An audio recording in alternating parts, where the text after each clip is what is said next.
¿Sabías que la República Dominicana tuvo un presidente cubano? Sí, así como lo oyes, el único presidente de la República Dominicana que nació en Cuba.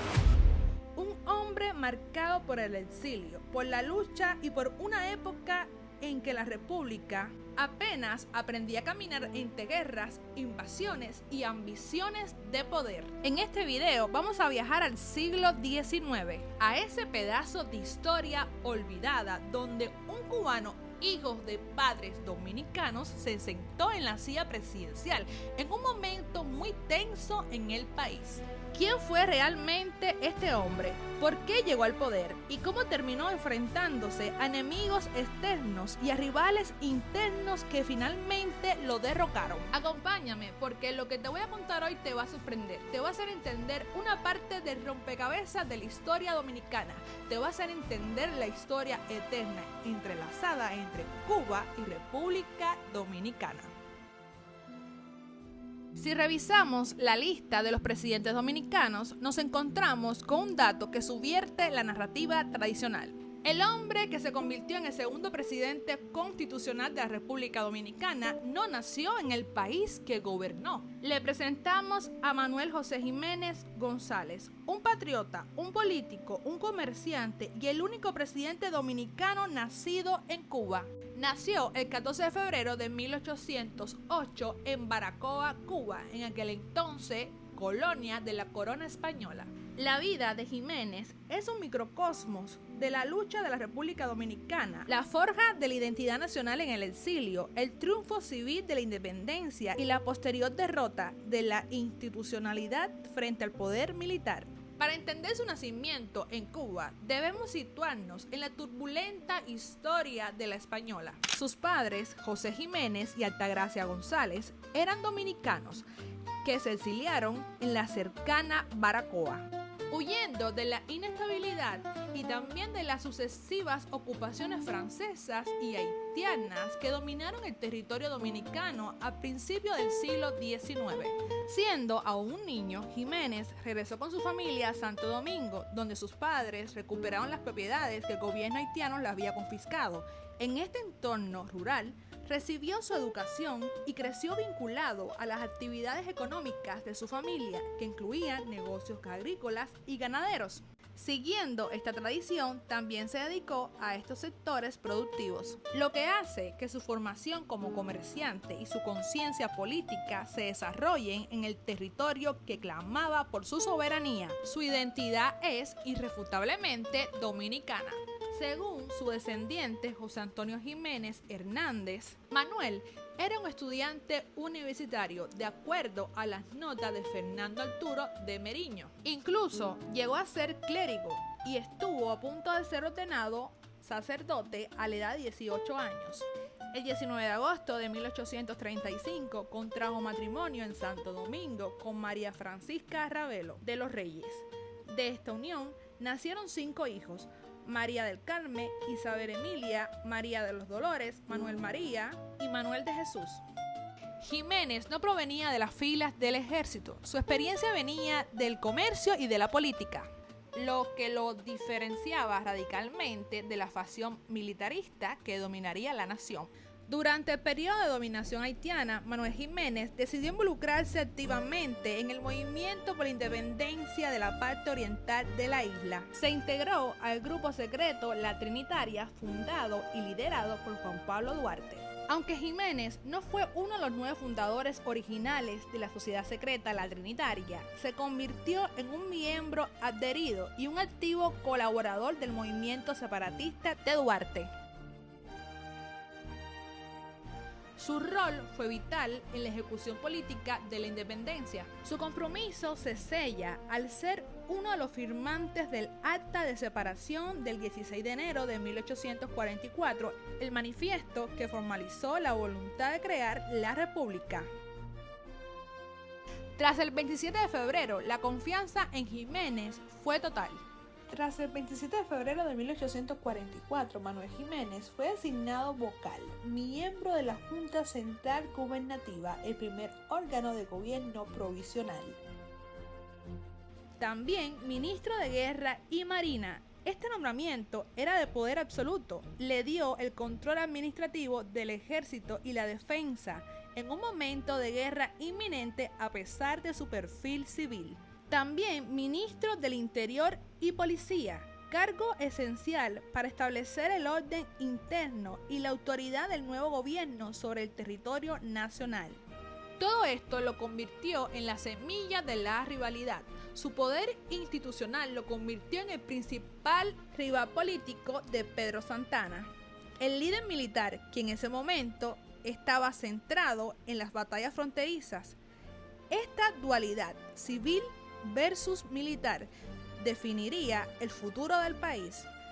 Tras la renuncia de Santana, desgastado por el despotismo, Jiménez fue juramentado como el segundo presidente constitucional de la República Dominicana el 8 de septiembre de 1848. Esto fue un gran desafío. Su mandato inició bajo la inminente y temida invasión de las tropas haitianas. Una de las primeras medidas adoptadas por el presidente Manuel Jiménez tras asumir el cargo fue la promulgación de un decreto de indulto el 26 de septiembre de 1848, dirigido a todos los revolucionarios exiliados que previamente habían sido declarados traidores a la patria, incluyendo a Juan Pablo Duarte. Además, la aplicación de esta medida fue selectiva, ya que a ciertos exiliados se le denegó el retorno, lo que generó fricciones y malestar entre sus seguidores y antiguos aliados políticos. Jiménez ordenó la disolución del Cuerpo de Infantería del Ejército, con el propósito de que sus soldados retornaran a las labores agrícolas, promoviendo así la reactivación del sector agrícola en un momento de crisis económica.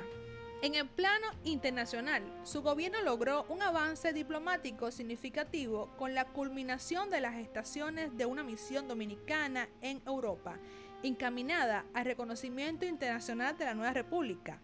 Como resultado, estas gestiones, Francia reconoció oficialmente a la República Dominicana como un Estado libre e independiente, mediante la firma provisional de un tratado de paz, amistad, comercio y navegación, lo que presentó un hito en la consolidación de la soberanía nacional. El 9 de marzo de 1849, el emperador haitiano lanzó una invasión a gran escala, cruzando la frontera dominicana al frente de un ejército de 15.000 hombres, acompañado por los principales comandantes militares de Haití. Jiménez, fiel a su perfil, priorizó la diplomacia buscando la mediación de potencias como Francia y Reino Unido, en lugar de preparar la ofensiva militar. Esta dependencia de la diplomacia, sumada a la falta de carisma militar, fue percibida como debilidad por los generales dominicanos. Las fuerzas invasoras lograron ocupar todas las ciudades fronterizas y establecieron su cuartel general en San Juan de la Maguana el 20 de marzo. Las fuerzas guerrilleras dominicanas, superadas en número y equipamiento, ofrecieron resistencia limitada ante el avance. Ante la gravedad de esta situación, el presidente Manuel Jiménez tomó la decisión de delegar temporalmente el poder en el Consejo de Secretarios de Estado y se trasladó personalmente a la región sur del país para dirigir la campaña militar contra las tropas haitianas. Como parte de su estrategia defensiva, ordenó que los buques de guerra dominicanos bajo el mando del general Juan Bautista Cambiaso se desplegaran a aguas haitianas con el objetivo de infligir daños estratégicos al enemigo desde el mar. Las fuerzas dominicanas sufrieron una serie de derrotas en San Juan de la Maguana y Asua. En vista de todo aquello, el Congreso Nacional resolvió el 2 de abril de 1849 otorgar el mando supremo de la defensa nacional al general Pedro Santana. Santana, al frente de un contingente aproximadamente de 6.000 soldados dominicanos, logró infligir una derrota decisiva al ejército haitiano en la batalla de las Carreras. Manuel Jiménez intentó desautorizar a Pedro Santana dentro del ejército, acusándolo de traidor a la patria y ordenándole entregar el mando del ejército del sur al general Antonio Duvergé. Sin embargo, Santana no reconoció esta orden. Santana instruyó a sus tropas a no deponer las armas hasta que se estableciera un gobierno que representara la Constitución y las leyes, lo que equivalió a declarar la rebelión contra Jiménez. La crisis militar alcanzó su clímax. El general Pedro Santana, aprovechando el temor a la invasión y el descontento en el ejército, se alzó en armas. Y el 19 de mayo de 1849, Jiménez fue depuesto por un golpe de Estado. El poder civil fue barrido por el poder militar de Santana, quien tomó el control para enfrentar y derrotar a las tropas haitianas. La caída de Jiménez estableció un precedente trágico en los primeros años de la República. El líder que mejor gestionaba la guerra y no por el que mejor gestionaba la ley, era el que gobernaba. Tras ser derrocado, Manuel Jiménez vivió el resto de sus días en el exilio, una sombra del poder que había ayudado a fundar. Murió en Puerto Príncipe, Haití, el 14 de agosto de 1870. Sus restos fueron repatriados en 1889 y trasladados al cementerio municipal de Montecristi, donde descansan actualmente. A pesar de su derrota personal, el apellido Jiménez se convirtió en una estirpe política.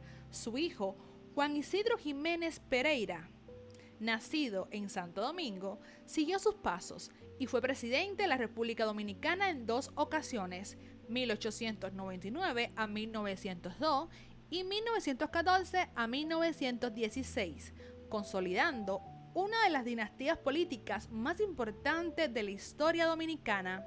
Este fue fruto de su segundo matrimonio y se casó con María Josefa Domínguez Gómez, la tía abuela del futuro presidente de la República Dominicana, Hipólito Mejías Domínguez. Manuel José Jiménez González, el único presidente dominicano nacido en Cuba. Su tragedia es el reflejo del dilema que asedió a la República Dominicana por décadas. ¿Debe gobernar la ley o debe gobernar la espada? Su breve pero fundamental presidencia es una pieza esencial para entender los cimientos de la nación. Quiero que me digas si sabías sobre esta historia del cubano que fue presidente de la República Dominicana. Házmelo saber en los comentarios, recuerda regalarme tu like y comparte este video para que más personas conozcan más sobre la historia dominicana, la historia entrelazada entre Cuba y RD.